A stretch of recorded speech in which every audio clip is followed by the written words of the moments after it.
2025 തന്നെ one of the most hyped games ആയിട്ടുള്ള ghost of Utah ഞാൻ ട്രൈ ചെയ്ത് നോക്കി ആൻഡ് എനിക്കിഷ്ടപ്പെട്ടു. ഗെയിമിനെ കുറിച്ച് പറയുന്നതിന് മുമ്പായിട്ട് നിങ്ങൾക്ക് ഇനിയും ഇതുപോലത്തെ മറ്റ് ഗെയിംസിൻ്റെ റിവ്യൂസും ന്യൂസും അപ്ഡേറ്റ്സ് എല്ലാം കിട്ടാൻ വേണ്ടിയിട്ട് ഈ ചാനൽ ഒന്ന് സബ്സ്ക്രൈബ് ചെയ്യുക. അപ്പോൾ നമുക്ക് വീഡിയോയിലോട്ട് കിടക്കാം. ഞാൻ ഇതുവരെ കളിച്ച ഗെയിംസിൽ വെച്ചിട്ട് തന്നെ എൻ്റെ one of the most favourite ഗെയിമാണ് ഗോസ്റ്റ് ഓഫ് സുഷിമ. ആ ഒരു ഗെയിം എനിക്ക് തന്ന എക്സ്പീരിയൻസ് കൊണ്ട് മാത്രമാണ് ഗോസ്റ്റ് ഓഫ് യൂട്ട ഞാൻ ഇറങ്ങിയ ദിവസം തന്നെ വാങ്ങിച്ചത്. ഗോസ്റ്റ് ഓഫ് സുഷിമയെ കുറിച്ചിട്ട് കൂടുതലൊന്നും ഞാൻ ഈ ഒരു വീഡിയോയിൽ പറയുന്നില്ല. നിങ്ങൾ ഇതുവരെ ആ ഒരു ഗെയിം കളിച്ചിട്ടില്ല എന്നുണ്ടെങ്കിൽ നിങ്ങൾ തീർച്ചയായിട്ടും ഒന്ന് ട്രൈ ചെയ്ത് നോക്കുക. ആ ഒരു ഗെയിമിൻ്റെ റിവ്യൂസ് എല്ലാം ഞാൻ ഓൾറെഡി എൻ്റെ ചാനൽ അപ്ലോഡ് ചെയ്തിട്ടുണ്ട്. അതും കൂടി ഒന്ന് ചെക്കൗട്ട് ചെയ്യാം.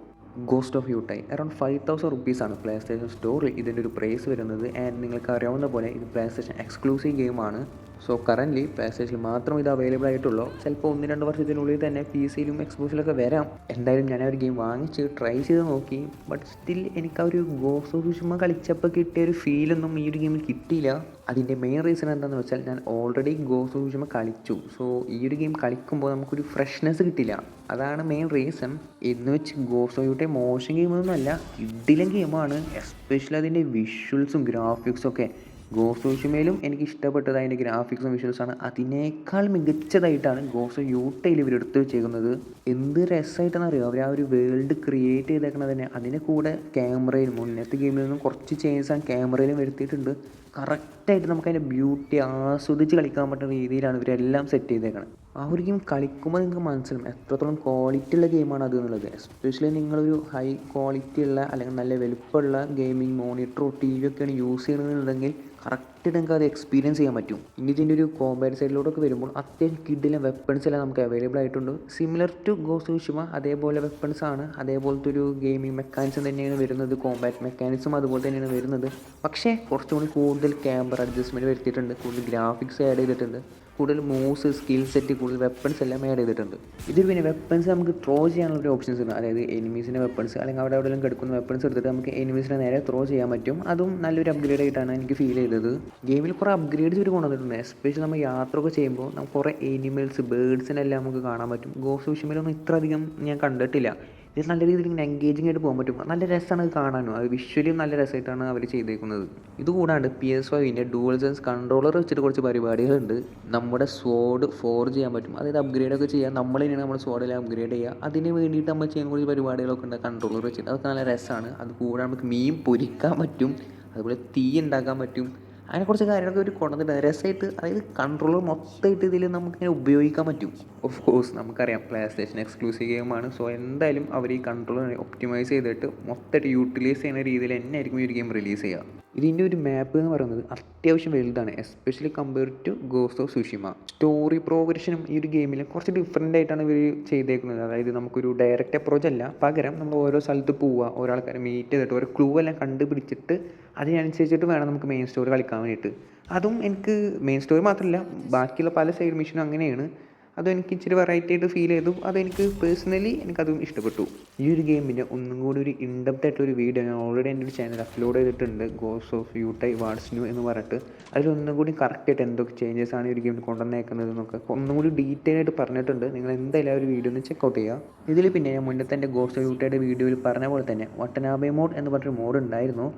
ആ ഒരു മോഡ് വെച്ചിട്ട് ഞാൻ കളിച്ച് ട്രൈ ചെയ്ത് നോക്കി. എനിക്ക് നല്ലൊരു എക്സ്പെക്റ്റേഷൻ ഉണ്ടായിരുന്നു. പക്ഷെ അത് കളിക്കുമ്പോൾ എനിക്കൊരു ഫീല് കിട്ടിയിട്ടില്ല. സാമുറായി ചാനലിലൊക്കെ കൊടുത്തിട്ടുള്ള ഒരു ബീച്ച് ഉണ്ട്. ആ ഒരു സീരീസ് ഉണ്ടെങ്കിൽ നിങ്ങൾക്ക് മനസ്സിലാവും. അത് കറക്റ്റ് ആ ഒരു സീരീസിന് ആപ്റ്റ് ആയിട്ടാണ്. നമുക്കിങ്ങനെ ആ ഒരു ബീറ്റും കൂടി ആകുമ്പോൾ സീരീസ് നല്ല രസമായിട്ട് കാണാൻ പറ്റും. പക്ഷേ ഇവിടെയിട്ട് അത് വരുമ്പോൾ എനിക്കത് വർക്കായില്ല. എന്തുകൊണ്ടാണെന്ന് വെച്ചാൽ എസ്പെഷ്യലി ഫൈറ്റ് സീനിലൊക്കെ ഒരു ബീറ്റും ഗെയിം പ്ലേയും രണ്ടും രണ്ട് രീതിയിൽ പോണ പോലെ ഒരു ഒട്ടും സിങ്കിലാണ്ട് പോകണ പോലെയാണ് എനിക്ക് ഫീൽ ചെയ്തത്.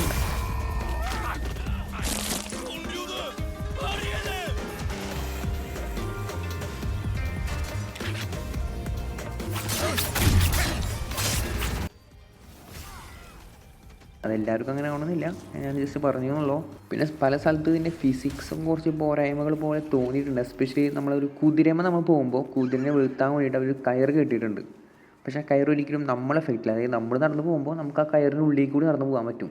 കുറേ ഗെയിംസിൽ ഓൾറെഡി പല AAA ഗെയിംസിലൊക്കെ അങ്ങനത്തെ പല പ്രശ്നങ്ങളുണ്ട്. എങ്കിലും ഞാൻ ജസ്റ്റ് അത് പറഞ്ഞെന്നുള്ളൂ. അതുപോലെ പല ക്യാരക്ടേഴ്സിൻ്റെ മുഖത്ത് വരുന്ന എക്സ്പ്രഷൻ എന്തൊക്കെ ഇടയ്ക്ക് ചില പ്രശ്നങ്ങൾ പോലെ, എസ്പെഷ്യലി നമ്മുടെ മെയിൻ ക്യാരക്ടറിൻ്റെ അങ്ങനെ എന്തോ എനിക്കങ്ങനെ ഒട്ടും അതങ്ങോട്ട് കൺവിൻസിങ് ആയിട്ട് ഫീൽ ചെയ്യുന്നില്ല. അതുപോലെ ഞാൻ മുന്നത്തെ വീഡിയോയിൽ പറഞ്ഞ പോലെ തന്നെ ഇതിനൊരു മെയിൽ ക്യാരക്ടർ കൊടുക്കായിരുന്നു മെയിൻ ക്യാരക്ടറായിട്ട്. എന്തായാലും ആവട്ടെ, അതിനെക്കുറിച്ച് ഞാൻ കൂടുതലൊന്നും പറയുന്നില്ല. മറ്റൊരു ഡ്രോബാക്ക് എനിക്ക് ഫീൽ ചെയ്തതെന്ന് വെച്ചാൽ നമ്മുടെ അടുത്ത് ഒപ്പീനിയൻ ചോദിക്കും. അപ്പോൾ നമ്മളൊരു ഒപ്പീനിയൻ സെലക്ട് ചെയ്യുമ്പോൾ അതിന് ആ ഒരു സ്റ്റോറിയിലോ അല്ലെങ്കിൽ അറ്റ് എ ടൈം അവിടെയും വലിയ രീതിയിലൊന്നും ഇമ്പാക്റ്റ് ഒന്നുമില്ല. നമ്മൾ ഏത് ഒപ്പീനിയൻ സെലക്ട് ചെയ്താലും അതേപോലെ തന്നെയാണ് കോൺവെർസേഷൻ പോവുക. ഒരൊറ്റ ലൈൻ, അതായത് നമ്മളൊരു ഒപ്പീനിയൻ ചൂസ് ചെയ്ത് കഴിഞ്ഞിട്ടുള്ള ഒരു സെക്കൻഡ് ലൈൻ മാത്രം ഒരു ഡിഫറൻസ് ഉണ്ടാവും, ബാക്കി എല്ലാം പഴയ പോലെ തന്നെ. അതും എനിക്കൊരു എന്തോ അത് ഈ ഒരു ഗെയിമിൽ മാത്രം ഇഷ്യൂ അല്ല, ഒട്ടുമിക്ക ട്രിപ്പിൾ എ ഗെയിംസിന് ആ ഒരു ഇഷ്യൂ കണ്ടിട്ടുണ്ട്. അതിലെന്തെങ്കിലുമൊക്കെ ഒരു ചേഞ്ച്, അതായത് ആ ഒരു കോൺവെർസേഷൻ്റെ ഒരു പാറ്റേൺ ആണെങ്കിലും കുറച്ച് ചേഞ്ചസ് വരുത്തുകയാണെങ്കിൽ വലിയ കുഴപ്പമില്ല, സ്റ്റോറിയിൽ വലിയ മാറ്റമില്ലെങ്കിലും.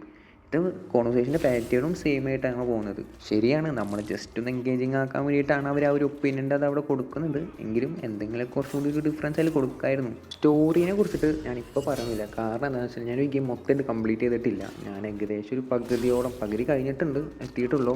പിന്നെ ഞാൻ ഈ വീഡിയോ ഇട്ടത് എന്താണെന്ന് വെച്ച് കഴിഞ്ഞാൽ എൻ്റെ ഒരു ഫസ്റ്റ് ഇമ്പ്രഷൻ പോലെ ചാനലൊന്നും എൻഗേജിങ് ആയിക്കോട്ടെ എന്ന് വിചാരിച്ചിട്ടാണ് ഞാനൊരു വീഡിയോ ഇട്ടത്. എന്തായാലും മസ്റ്റായിട്ട് ഞാൻ ഇതിൻ്റെ ഒരു ഫുൾ റിവ്യൂ ഞാൻ എന്തായാലും അപ്ലോഡ് ചെയ്യും, ഡീറ്റെയിൽ ആയിട്ട് ഇൻഡെപ്ത് ആയിട്ടുള്ള റിവ്യൂ അപ്ലോഡ് ചെയ്യുന്നതായിരിക്കും. എനിക്കറിയാം മുന്നേ ഇതുപോലെ മറ്റ് 2 ഗെയിംസിൻ്റെ ഞാൻ ഫസ്റ്റ് ഇമ്പ്രഷൻ മാത്രമേ ഇട്ടിട്ടുള്ളൂ, റോഗ് പ്രിൻസ് ഓഫ് ഏഷ്യയും അതുകൂടാണ് ഹോളോ നൈറ്റും. ഹോളോ നൈറ്റ് ഞാൻ ഓൾറെഡി കളിച്ച് കഴിഞ്ഞിട്ടുണ്ട്, അതിൻ്റെ വീഡിയോ മാത്രം ഇടാനുള്ള ഒരു പെൻഡിങ്ങിൽ ഇങ്ങനെ നിൽക്കുകയാണ്. ഒന്നിനും സമയം കിട്ടിയിട്ടില്ല, ഈ ഒരു ഗെയിം ഇറങ്ങുന്നതും എല്ലാം വർക്കും എല്ലാം കൂടിയിട്ട് ഇങ്ങനെ സമയം കിട്ടാത്തതുകൊണ്ടാണ് ഇങ്ങനെ ലാഗായിട്ട് നിൽക്കുന്നത്. ഈ ഒരു ഗെയിമിൻ്റെ മെയിൻ അപ്ഗ്രേഡ്സ് എല്ലാം ഞാൻ already ghost of Utah what's new എന്ന് പറഞ്ഞിട്ടുള്ള എൻ്റെ ഒരു വീഡിയോയിൽ അപ്ലോഡ് ചെയ്തിട്ടുണ്ട്. നിങ്ങൾ അതൊന്ന് ചെക്കൗട്ട് ചെയ്താൽ മതി, അപ്പോൾ നിങ്ങൾക്ക് മനസ്സിലാവും എന്തൊക്കെ മേജർ അപ്ഡേറ്റ്സും കാര്യങ്ങളാണ് ഇതിൽ കൊണ്ടുവന്നേക്കുന്നത് എന്നുള്ളത്. അപ്പോൾ ഇത്തരമാണ് ഞാനൊരു ഗെയിം കളിച്ച് തുടങ്ങിയിട്ട് നിങ്ങളടുത്ത് ഷെയർ ചെയ്യണമെന്ന് തോന്നിയ കുറച്ച് കാര്യങ്ങൾ.